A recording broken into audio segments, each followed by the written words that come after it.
What is up, guys? This is the Sound Alchemist, and I'm here with Gersh. That's what you do. This is a video series where we answer the questions left by you, the viewer. If you have a question for us, comment down below. Put question in front of your question because we'll get those questions first. This is the greater. We didn't do that? Oh. No. Okay. This is by Alexander Thomas. How Webway gates work? Do you have to dial the destination or the address? Once you're in the Webway tunnel, how do you reach your destination? What are the risks to using a Webway gate? So, no, you don't have to dial in the destination. A Webway portal is just a tunnel through time and space that's safe from warp mutations. So once you enter it, it has a fixed destination, but it's just like a dungeon or like a tunnel. So it can go multiple ways, like it could break or split or whatever. It's already preset, and it was created by the old ones. The dangers to it is that certain Webway portals have collapse or collapse while you're traveling inside of them, and then what ends up happening is that that's when the warp comes in and you mutate and demons and all that stuff you would find with normal travel. Warp travel. The most famous, I think, Webway gate in recent history is the one that was taken by Gilliman to go from the prisons. He was imprisoned in a demon world within the Eye of Terror, and he exited onto the moon, I believe. Moon of Terror? Yeah. That's really scary. Yeah. But it was like it was a portal that the Emperor knew about, but he sealed it off. I don't know why he sealed it off, though. It's actually really ridiculous because, and it's another notch on the Emperor's, like, stupidity card, I guess. Because if the Emperor was trying to create a Webway portal, there already was one on the moon. Like, how hard would it have been just to ship things to the moon so you can travel through the Webway like that? But whatever. Next question. This one's by Rodney Stillwell. Haven't heard from you in a while. Hope you're doing good. I don't know what I just did.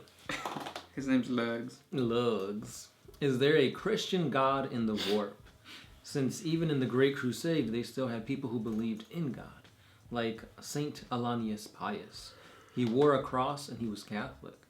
So, with the worlds of people still believing in God, would the warp create a Christian God? And yeah. So basically saying, if enough people believe in it, would it be a God? If enough people believed in it, yes. But currently, one or even a planet is not enough. Right. Because even though Alanius Pius believed in the Catholic God, again, it takes a whole amount of people to believe in that. And since the Emperor was kind of pushing the whole, like, taking away religion and making science the main focus, not enough people were believing in it to be a thing. Next question comes from Joe Camacho. Does the Empire of Humanity have some kind of merchandise about the Space Marines? As action figures, posters, plushies, etc. Sorry for such a bad English. So, yeah, so does the Imperium market Space Marines like we market the firefighters, policemen, stuff like that? No, they don't. Most Imperial citizens don't even believe that Space Marines are real. They're myths. It's equivalent to us worshipping Thor, which we have action figures for. But no, I don't think so. Yeah. Next question. This one's by Kyle Nowak. Gersh, do orcs like barbecue sauce? No, because I don't like barbecue sauce. Same thing by Kyle. What is your favorite restaurant and what is your go-to order there? My go-to restaurant is this place in North Aurora called Hardware. My go-to order is an appetizer of goat cheese, and then I get this thing called Le Pig Mac, or it's like a pulled pork sandwich with a Sazerac. It's really good. Sazerac. It's a type of drink. What about you? Lately, I feel like it's always changing, but lately it's taqueria arandas. Oh. I go with the carne a la tan pequeña. And the one thing that they do that I've noticed other people don't is like usually they give you like a like an enchilada, but they give you a quesadilla, which is interesting. That place is really good, and it's really underrated. I think It it's is. because of its location. Probably. It's right next to a Subway. Yeah. Next question comes from Delas Catipunero. God bless you. Is adamantium stronger than titanium by 10 times, 100 times, or 1,000 times? Yes. Probably 15 times. And I'm not just pulling that number out of my ass. Next question. The Mournblade. Are you guys a couple?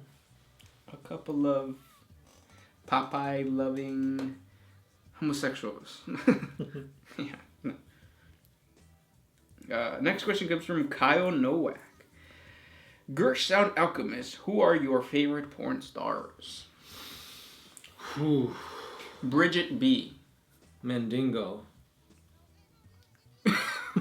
You mean Vulcan? Yeah, there you go. I like to see him whip out his hammer.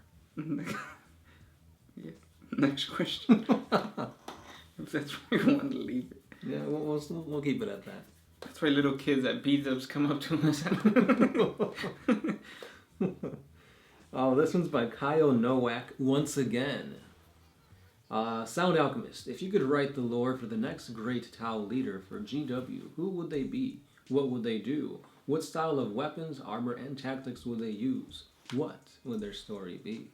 That's a good question. That is a really good question that I could easily make a video off of. But just thinking off the top of my head, it'd have to be an ethereal, because obviously that's who the leaders of the Tau are. And currently, the supreme leader, Aun Val, was assassinated. But they're keeping it hush-hush, because obviously they don't want the Tau to be, panicking and just overall chaos ensuing. So I think the next leader would have to be, I want it to be An Shi. This is the guy that was like homies with Farsight, and he was a really good orc fighter. So I think if they focused more on fighting the orcs, because the orcs are a huge threat in the Damocles Crusade, they can build more of a home base and kind of start expanding or reevaluating their spheres of expansion to basically bolster their numbers. Because that's the thing that the Tau are severely lacking, numbers. They have the technology, they have the awesome weapons, but when it comes to actual bodies, they don't have enough to... Well, I guess they don't have enough compared to like the billions upon billions of humans and other things that they could encounter.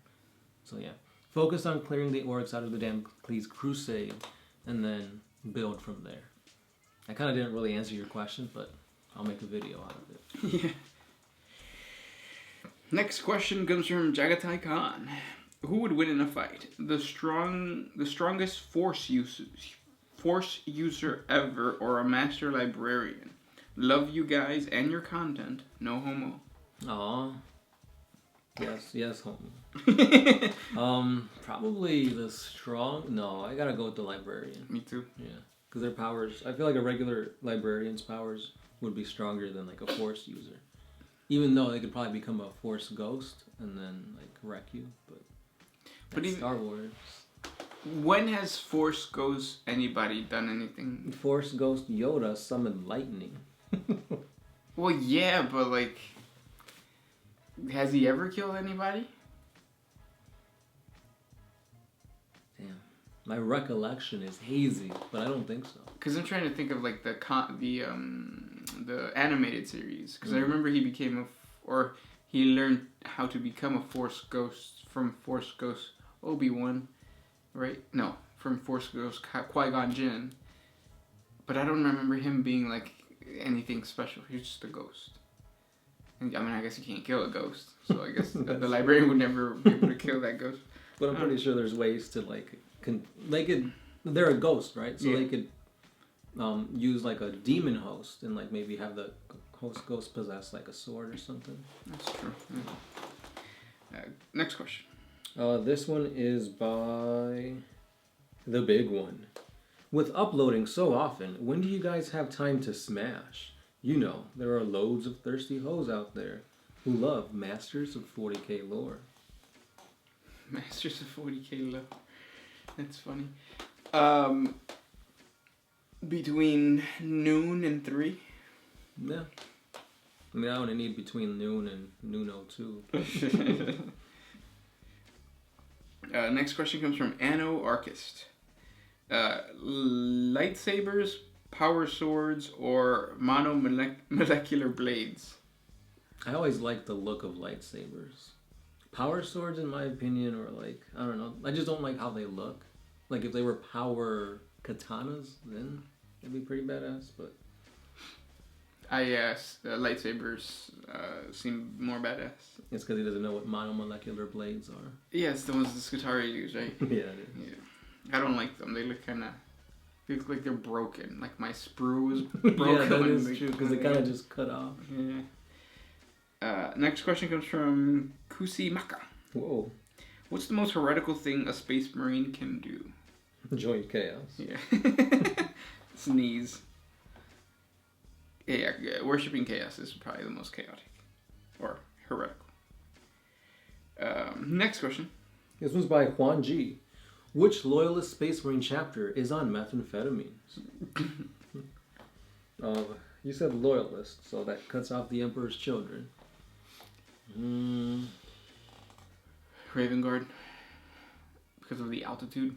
I was going to say, because like they're 10 foot tall, basically giants wearing power armor, and they're like, you can't see me. Yeah. They're out of it. It's like, oh shit, the Raven Guard are here again. I'm wearing a beak helmet. Next question comes from Kapakive. Since Erebus was able to corrupt both Lorgar and Horus, how come he never got a promotion like Chaos Lord or Demon Prince? If it wasn't for him, the heresy wouldn't have happened.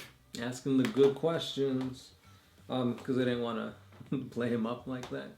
Because, I mean, why focus on Erebus when you got Primarchs that you can do a whole bunch of things with? Not to mention that it also showcases how Chaos Gods care so little for their servants. Mm-hmm. It's like, you did so much, you're not getting anything for it. They play favoritism a lot. Yeah. Because it's like, why increase this regular Space Marine to something good when you can increase a Primarch to something better? Or maybe he represents the archetype of like a Morty, like in Rick and Morty. Like for every Rick, there has to be a Morty to balance it out, because it's like when you're listening to a song and the beat drops, the beat can't drop if it's always been like high or whatever. Erebus was the low point. That while yes, he did a lot, at the end of the day, Lorgar was like, you know, the real meat and potatoes of the dinner. I made so many different like connections. Yeah. Those are the questions for today. If you guys enjoy our content, share it with your friends. Thank you for watching, guys. Gersh 1. Sound Alchemist. Out of here. Always